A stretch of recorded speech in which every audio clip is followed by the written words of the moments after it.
You've got a new StoryCoach client. Congratulations. I'm going to show you how to use StoryCoach to create a comprehensive, objective story edit quickly. On your My Clients page, click Import Client Manuscript, and this will take you through the import process. First, you'll see the Confirm Chapters page. Quickly check the structure looks good.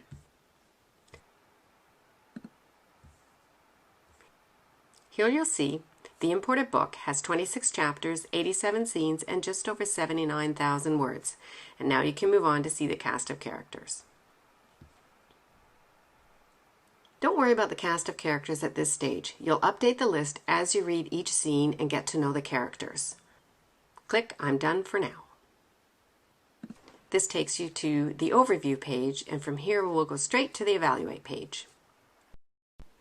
The fastest way to proceed is to start reading with the plot tab selected. The first line of the scene, funerals suck, and for more than the obvious reasons. That tells us the opening type is thought. It's not clear until paragraph 7 who the point of view character is, so I leave the point of view gray so it's unanchored. It's also not clear when the scene is taking place, so scene time stays gray too. But it is clear the scene setting is at a funeral, so we'll let our client know the scene is anchored in setting. There is a good entry hook. Whose funeral are we at, and why do they suck for reasons that aren't obvious? So we'll give the reader a nice check mark here, so they'll know that the entry hook was done well. Now read the rest of the scene and fill out the elements as you go. As I'm reading, I fill out revelation, backstory, flashback, scene middle, and scene climax. It's up to you if you want to only keep track of scenes where these elements occur, or you might want to add information for your reference. I like to add a few words for the revelation, the scene middle, and the scene climax. Then, if I come back to check a scene, I can quickly see what it's about without rereading it, and this saves me time. There is tension and conflict in the scene, so I've added a check mark to let the writer know they did this well.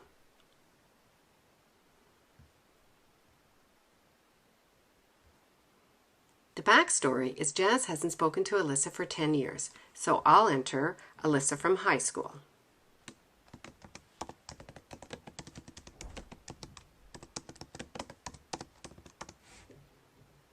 That's enough for me to check this gets followed up on later.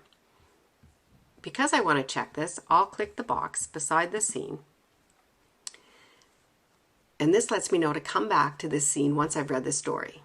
In the middle of the scene, Jazz sees a man staring at her, so I'll enter unknown man stares.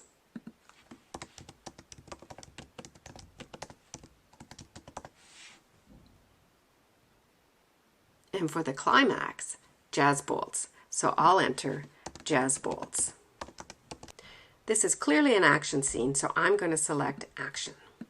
The last line of the scene, then I bolted, is clearly action, so I'll select action here. It's also a great exit hook because we want to know why did she bold, so we'll give the reader a nice check mark here.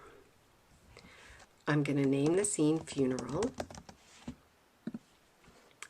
and I'm going to select the purpose of this scene as being character introduction because it's the first time that we meet the protagonist. And now we're done with the plot elements.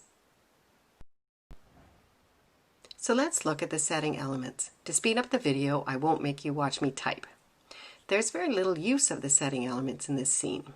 We know the scene takes place at a funeral, but it's vague. We don't know the time or the date.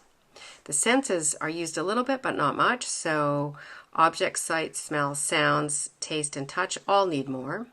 It's a great place for emotional impact, so I'll give the writer a check mark. And the weather really could be used here, so I put an X here to force them to look at using weather to make this scene be more vivid.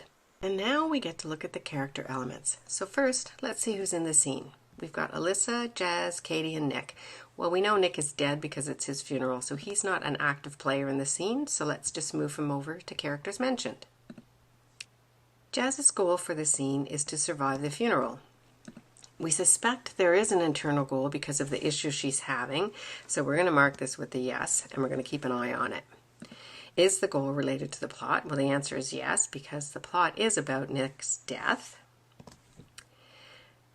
There will be negative consequences if Jazz doesn't survive the funeral. And the impact on the point of view character at the end of the scene is negative because she bolts from the funeral. It's the same for the protagonist because it's the same character. And the characters are in motion. So that's it for the story elements, and now we're going to move over and have a look at the notes. The notes panel is where you'll add your critique on every scene. I've bolded a few things here. The editor has started with a positive comment to get the reader in the right frame of mind. Then, they are specific about why and emphasize there is an excellent entry hook with dramatic questions the reader will want answered. The second paragraph is taken from pre-written editing advice within StoryCoach. The editor has copy and pasted it here, saving them time and allowing them to give a writer detailed advice. The final paragraph mentions the lack of sensory details, which is backed up by the editor's updates to the story elements. As this is scene 1, this is where I'll start my summary letter, also known as a manuscript critique. So by the time I've finished reading, I'll have a draft summary letter completed. One item to include in the letter is a mention of sparse sensory detail, so I'll add this here. To do this quickly, I'll click the Setting tab. I'll choose one of the senses and click the question mark.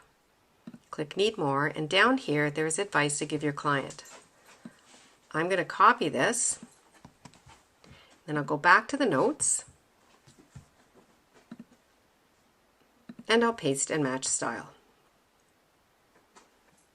This way it's easy to finish with a 20 to 30 page letter that the writer will be amazed by. The pre-written advice saves you time on every edit.